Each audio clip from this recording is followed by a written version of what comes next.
So you'll listen to Barry, but you won't listen to me. Couldn't see it as well.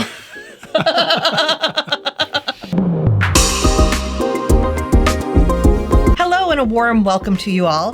This video is about what happens when you are 16 months on carnivore.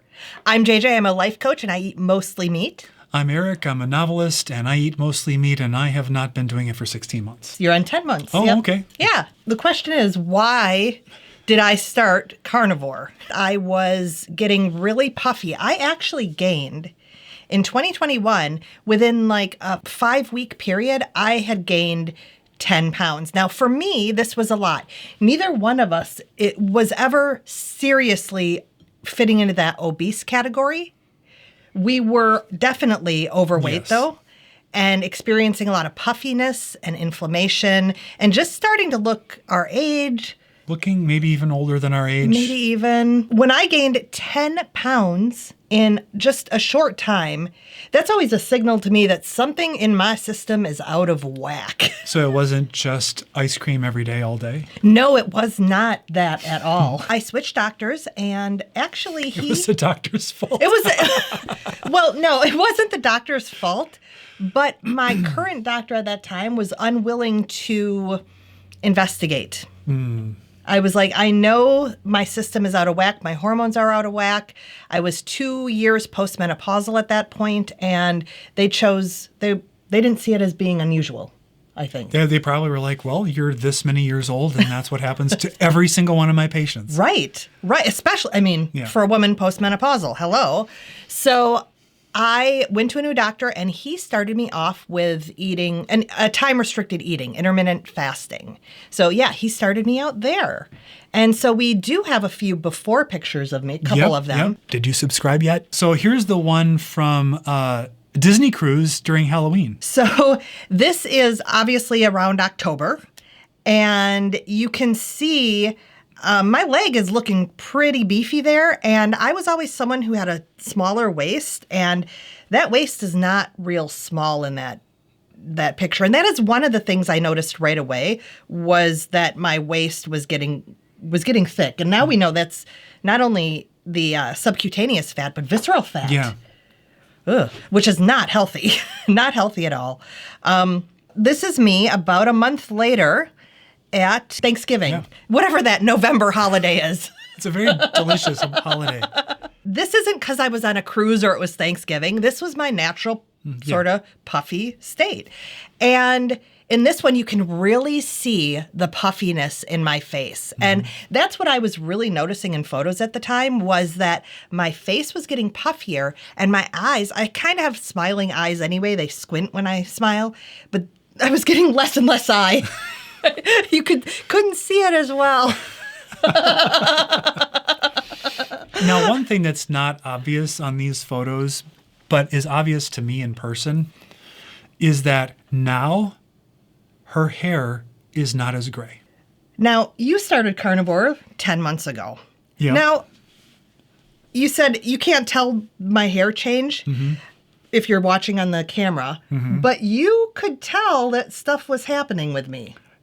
Yes. I remember one day we were getting ready for bed, and I think I said, I need to start doing what you're doing because you're aging in reverse.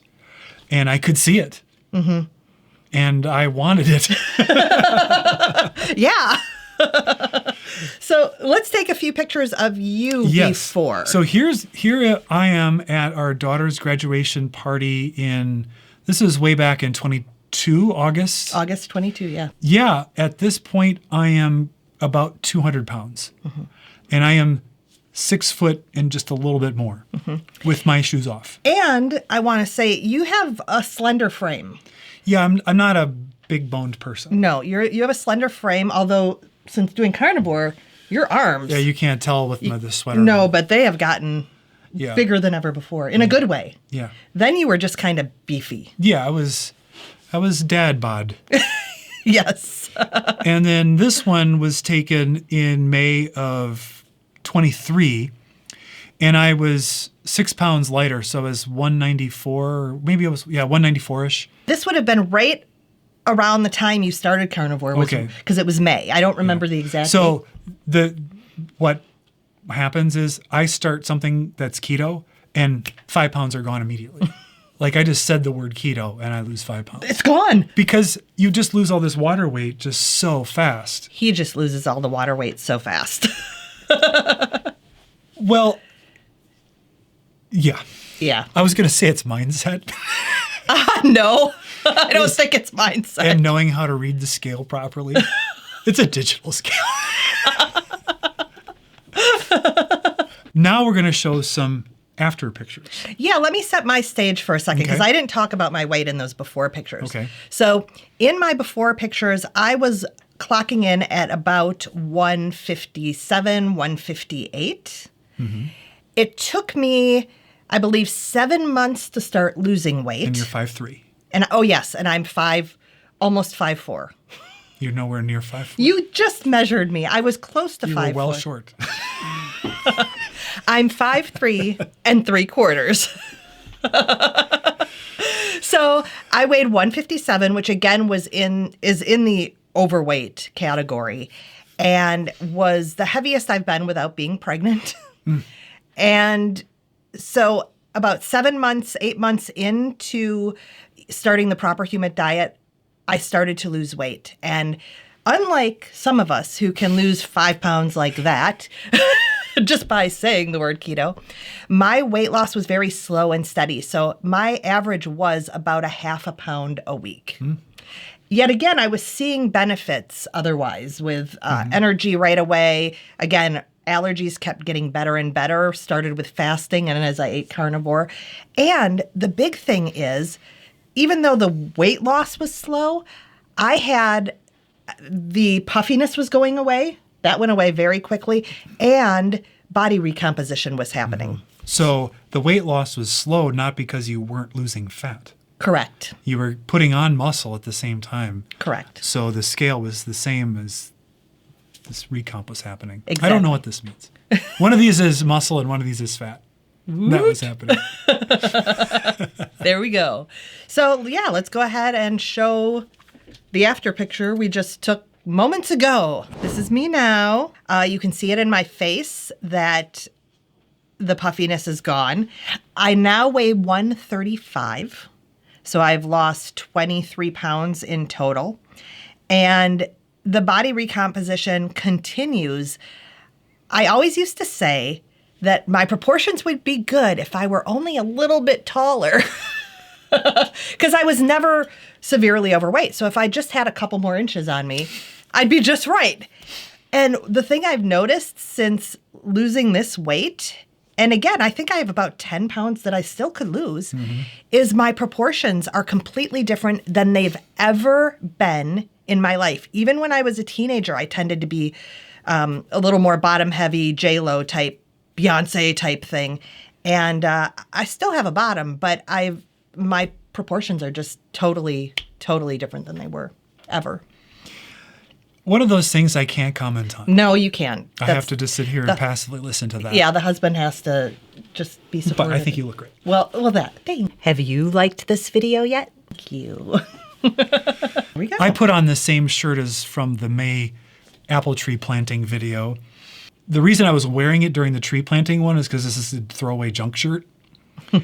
And when I put it on for this photo, I was like, oh, this actually fits now. Now, what he doesn't know, his father, when his father would gain weight, he knows this part, he would accuse his mom of shrinking his clothes. So when Eric had gained weight with his T-shirts, what I would do is I would air dry them and stretch them out. This is really? the part you don't know. I don't know this. Yeah. So you were concealing my overweightness? Well, not concealing, but just making your shirts not as tight. Not as tight, trying to help you a Well, I little. appreciate that because I hate it when they're tight under the arms. I don't have to Drives do me that. Crazy. I don't have to do that anymore. Now, in this photo, you can see your arms are, you're not flexing or anything. I'm not flexing. Well, I've got the shirt on. Oh, well. So his arms then were kind of beefy, but now Yeah, you can actually see there's some definition. there's some definition. And like I said, I think they're bigger than they've ever been. But yeah, definitely don't have the tenting effect with the I'll belly stand up. or... See? Yeah. Before, that's an exaggeration. But yeah, slimmed down. What I did was when I saw she was aging in reverse, I was like, I better get on board. Because if she's aging reverse and I'm aging accelerated, we're just getting farther apart. And in truth, we're only like 5 months, 6 months. She did the math quick. Yeah, 5 months. She's the math person. Difference. So yeah, I needed to get going. I went beef, bacon, butter, and eggs, and I did that for 30 days. I lost a bunch of weight during that month. Yeah.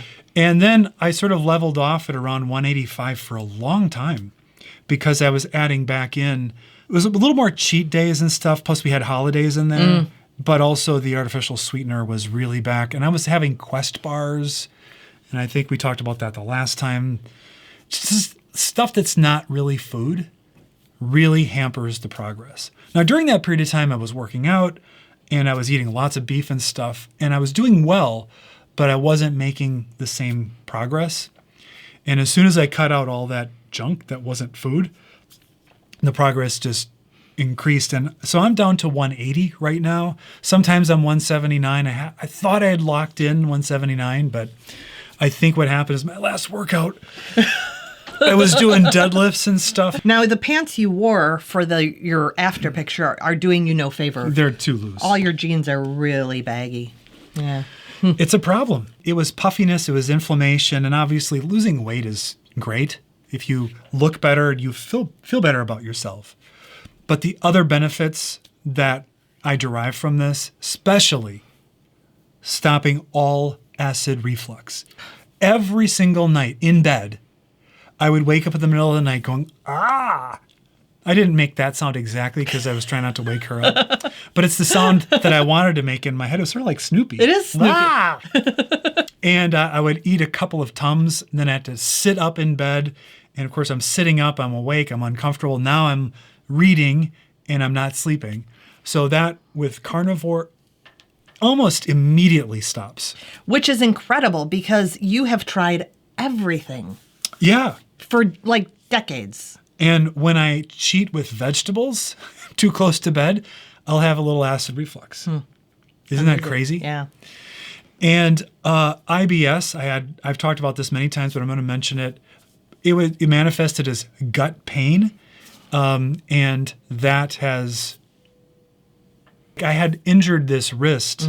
I couldn't do push-ups. Carnivore helped heal this because I think I just reduced inflammation enough that the body was able to autophagy it away or whatever. Maybe it was all the protein I ate. Little nagging things like that improved. I mentioned your hair lightening. I've noticed my eyebrows don't sprout gray hairs like they used to. Oh, wow. And I don't know about the rest of my head. I think my beard's still pretty gray, and I don't intend to grow it out. And obviously, if I could grow my hair out, I already would have. You haven't had just hair sprouting out of your head since being No, it hasn't. I think it was a little too far gone. I already mentioned my allergies. My skin is better overall. I have the bumps on the back of the arm gone.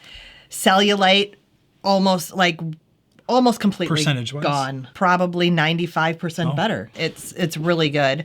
Hormonal balance, and that means that I have more energy.